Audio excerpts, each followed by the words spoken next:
Assalamualaikum warahmatullahi wabarakatuh. Semangat pagi teman-teman. Pagi.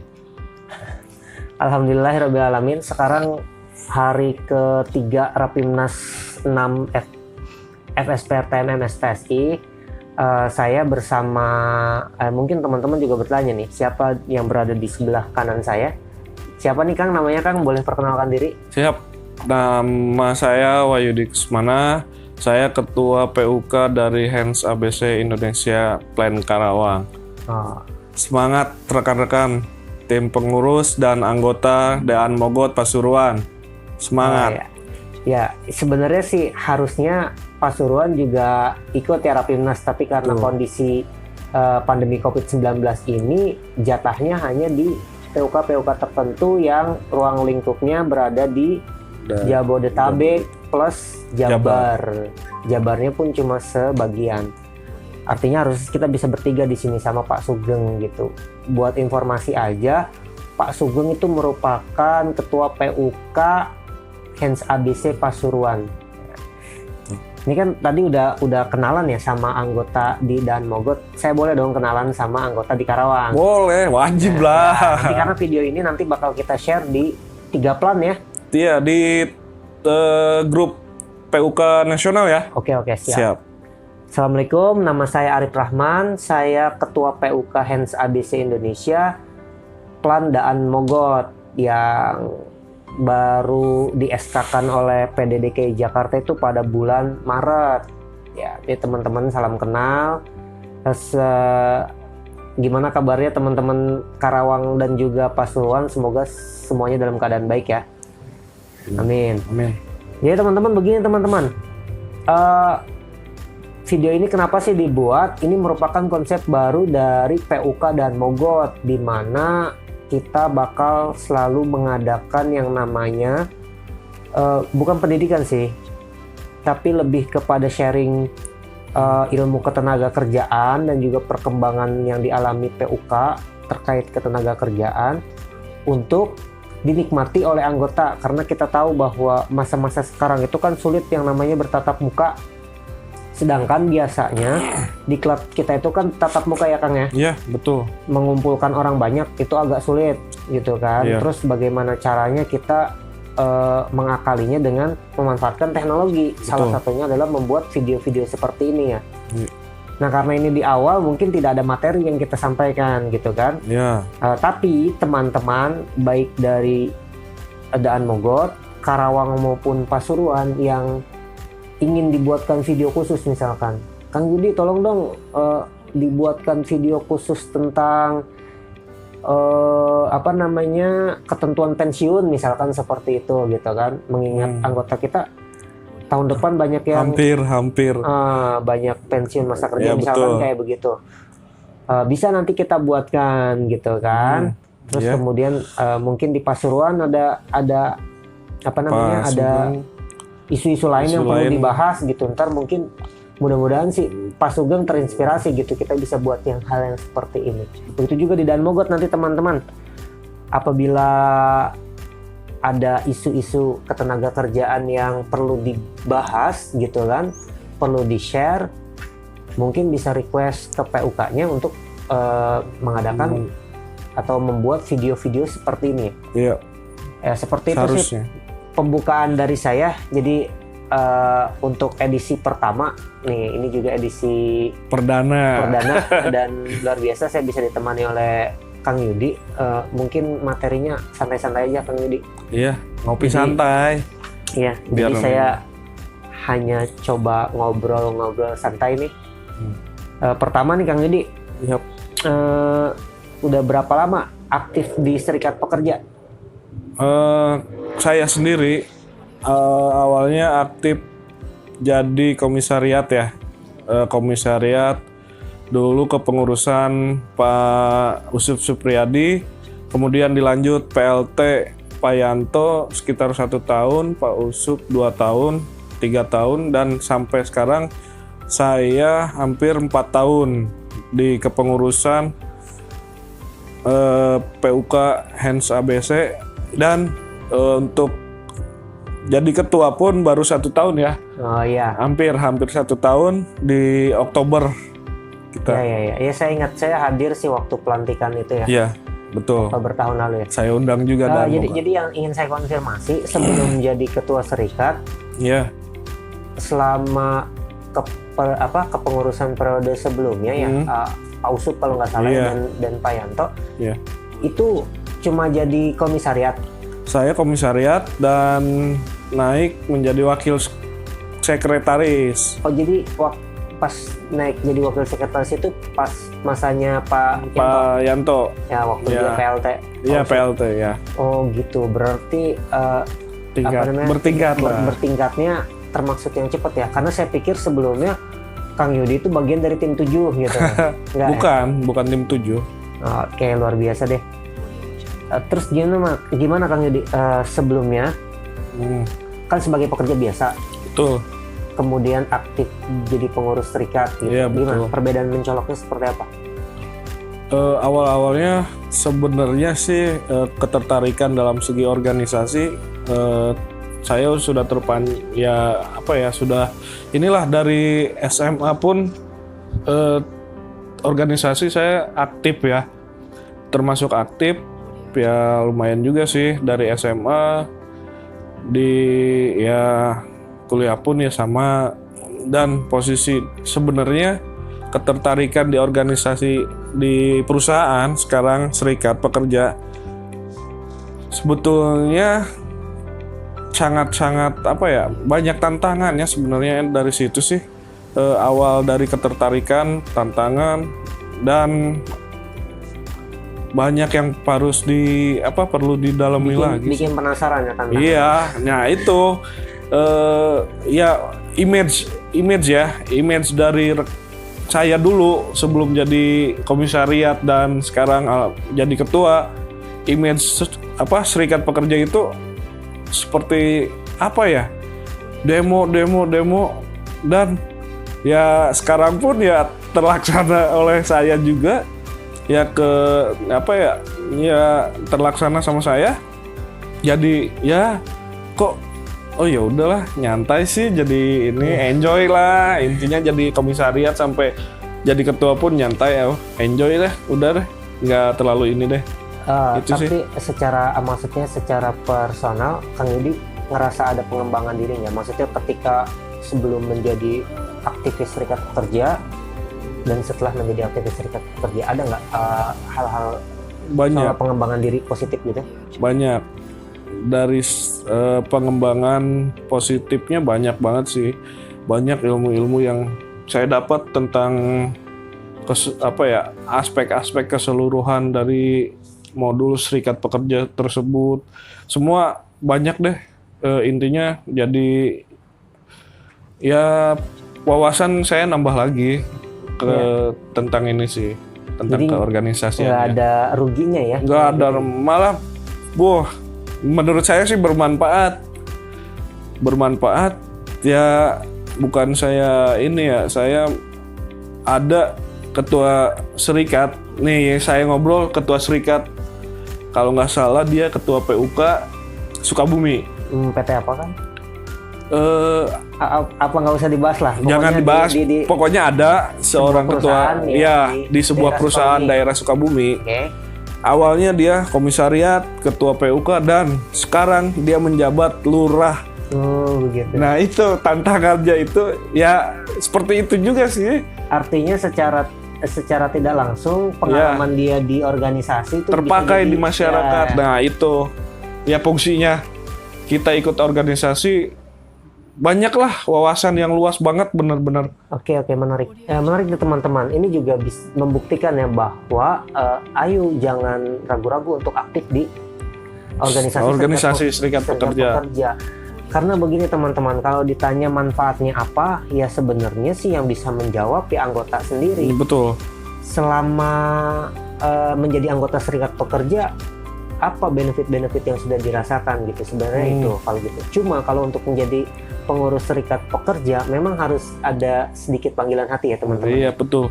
Ada sedikit panggilan hati, cuma yang bisa kami jamin nih, karena kalau backstory saya juga tidak jauh berbeda lah, masalah menjadi pengurus serikat gitu kan.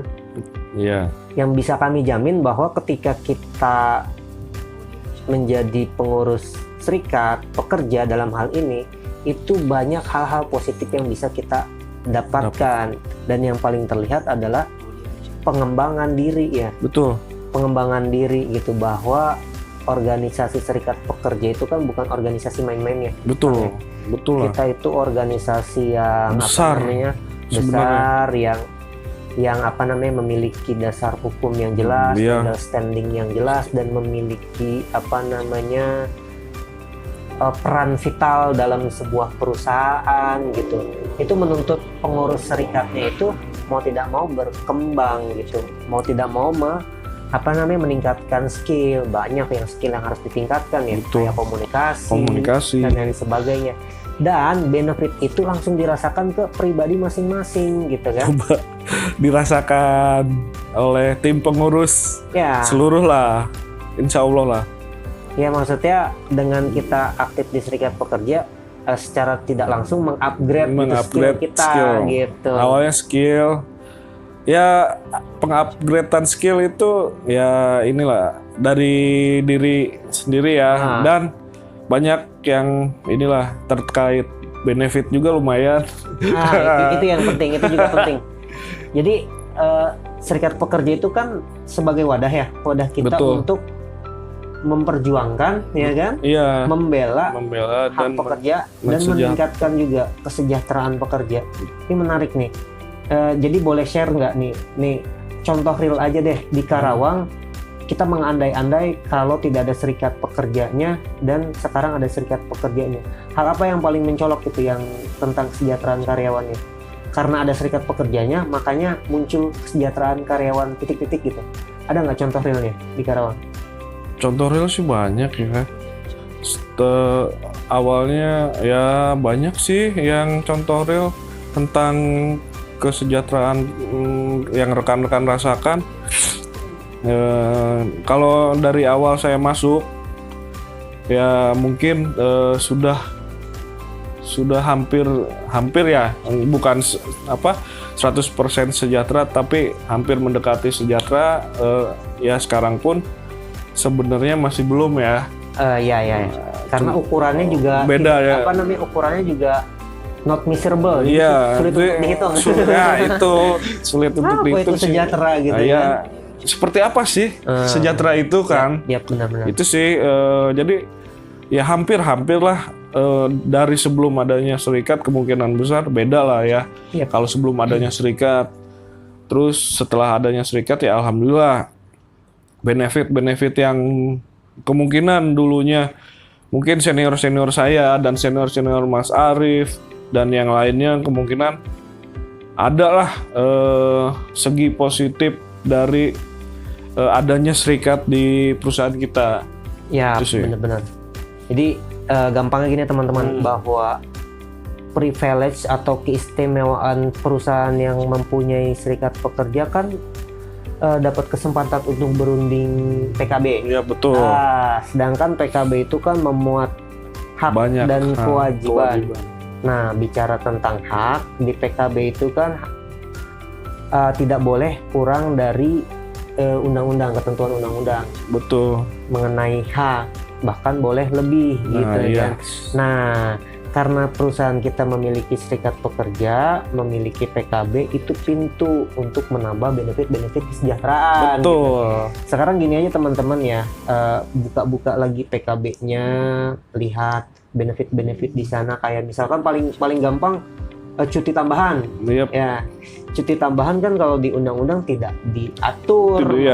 Kalaupun diatur, paling di jenis-jenis pekerjaan tertentu yang misalkan kayak tambang, lepas tambang gitu kan, dia punya cuti tambahan per 6 tahun gitu. Kalau untuk industri makanan tidak diatur, tapi di PKB kita ada gitu lah.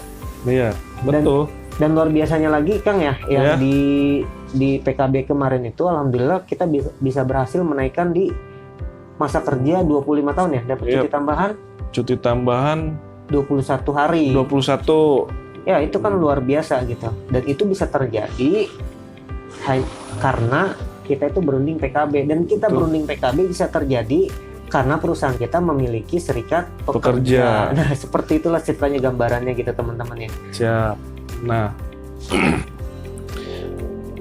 Oke, ini menarik sih kalau ngomongin kesejahteraan, bener tadi susah untuk ditakar diukur ya. lah, susah untuk diukur dan ditakar sih. Tapi ya semoga saja dengan dengan eksistensi PUK kita dan didukung dengan anggota gitu Iya, ya, betul. kita masih bisa mempertahankan, karena teman-teman tahu sendiri kan Omnibus Law itu Wow.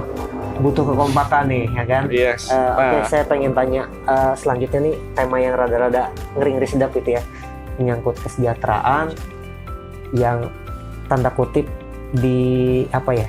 coba untuk dikebiri oleh RUU Omnibus Law Cipta Kerja klaster ketenaga kerjaan. Ini menarik nih, karena saya lihat di berita itu pergerakan di Jabar khususnya luar biasa gitu. Betul. Jadi dari DKI juga pengen nanya nih, sejauh ini pergerakan yang dilakukan oleh Jabar ya seperti apa sampai saat ini gitu? Oke, pergerakan buruh Jawa Barat termasuk Karawang ya di kami. Pertama sih dari DPD KSPSI kita tergabung di situ, meskipun kita kan semalam sudah dijelaskan bahwa RTMM Jabar adalah RTMM mandiri. Yep. Ya, tidak ikut ke sana ke sini. Nah, kita hanya menginduk ke DPD KSPSI Jawa Barat. Oke. Nah, di DPD KSPSI Jawa Barat itu tergabung dari beberapa federasi, serikat pekerja, LEM, KEP, KAHUT, terus GBSI kalau nggak salah, dan lain-lain. Ya, saya lupa. Pergerakan buruh di Jawa Barat, alhamdulillah sampai detik ini kita menjalin kekompakan sama federasi-federasi lain. Pertama terkait Omnibus Law, kami dari DPD SPSI menginstruksikan ke seluruh anggota DPD KSPSI untuk melakukan semacam penolakan di media sosial. Nah, dan konsepnya pun sudah dibuat oleh DPD KSPSI untuk menunjukkan ke seluruh ketua balik, badan balik, diinformasikan ke situ ya. Jadi kita langsung tag di halaman itu. Ya, intinya kita untuk penolakan pertama di situ ya. Terus berlanjut nih, ada instruksi lagi, kita pembuatan banner tolak Omnibus Law dan dipasang di setiap gerbang perusahaan. Oke, dan itu sudah dilakukan belum? Sudah dilakukan. Oke. Dan dipoto, sudah saya informasikan ke anggota juga, teman-teman, kita buat banner tolak Omnibus Law. Kalau bisa, foto di depan gerbang yang ada tulisan tolak Omnibus Law dan share di masing-masing status ya. Kalau nggak di medsos seluruh medsos pokoknya harus bergerak. Oke.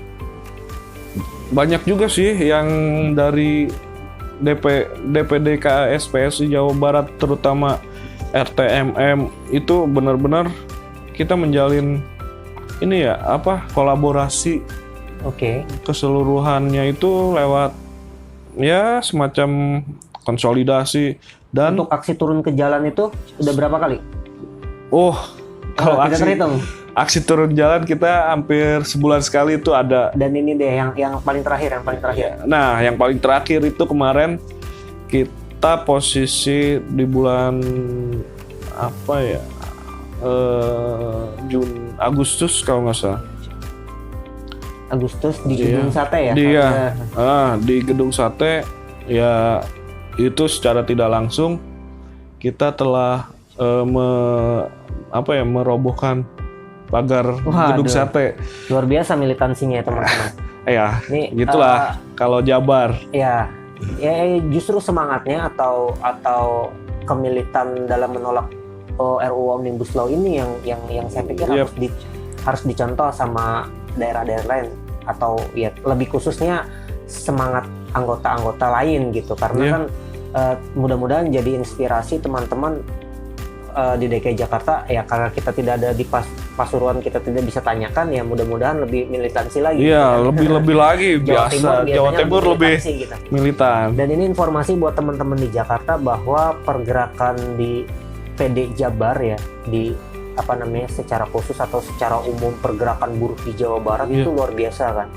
Mungkin di headline berita juga sering muncul gitu. Yang terakhir tuh yang paling viral itu yang waktu Agustus, yang sampai gerbang gedung sate juga kayak ampas tahu gitu. Udah. Nah, enggak, ini bukan kekerasannya yang ingin di show up, bukan, tapi lebih kepada kecewaan mendalam bahwa sampai saat ini pun RUU Omnibus Law itu belum ditarik dari prolegnas gitu. Iya. Itu membuat kekhawatiran dari apa namanya, buruh ya, level bawah gitu. Level ya, bawah buruh ya banyak sih. Jadi untuk pergerakan di Jakarta ya teman-teman jangan tidak semangat gitu. Nanti kalau ada instruksi apapun itu semangat gitu. Tunggu aksi. Tunggu aksi, oke. 678 jangan lupa aksi. Nah, ini juga penting nih. Mungkin teman-teman juga banyak membaca di media ya. Kita nggak tahu video ini rilis kapan gitu, apa udah lebih dari 678 atau sebelum itu. Ya, informasi aja, semalam kan RTMM itu sudah melakukan Rapimnas, ya kan, untuk informasi. Jadi untuk yang teman-teman bertanya tanggal 678 secara nasional, secara resmi RTMM itu tidak mengeluarkan instruksi mogok nasional secara nasional. Namun Ketua Umum FSP RTMM MSPSI Pak Darto itu memberikan sedikit otonomi daerah gitu ya, kepada PD-PD masing-masing di seluruh Indonesia untuk berafiliasi dengan federasi-federasi serikat pekerja lain di daerahnya untuk melakukan melakukan pergerakan apapun itu, dan PP siap mendukung. Cuma secara nasional tidak mengeluarkan surat mandat atau surat instruksi nasional gitu. Nah, pertanyaannya di Jakarta seperti apa? Tunggu tanggal mainnya, nanti lagi kita kelola yang jelas. Dan ini juga ingin saya sampaikan terhadap anggota yang di Karawang bahwa militansinya juga boleh diadu lah intinya. Harus. Gitu. Artinya semangat menolaknya itu benar-benar harus kita perjuangkan, dijaga gitu. Dan terima kasih teman-teman Karawang buat menularkan semangatnya. Siap. Gitu. Oke, itu Omnibus Law ya teman-teman. Ini pertanyaan terakhir deh. Jadi lebih kepada pesan-pesan sih Kang. Karena ini saya juga jarang ketemu sama Kang Yudi, ya mungkin teman-teman di Jakarta juga begitu, juga sebaliknya. Kita dari Jakarta juga jarang main sowan ke Karawang gitu, apalagi masa pandemi kayak gini.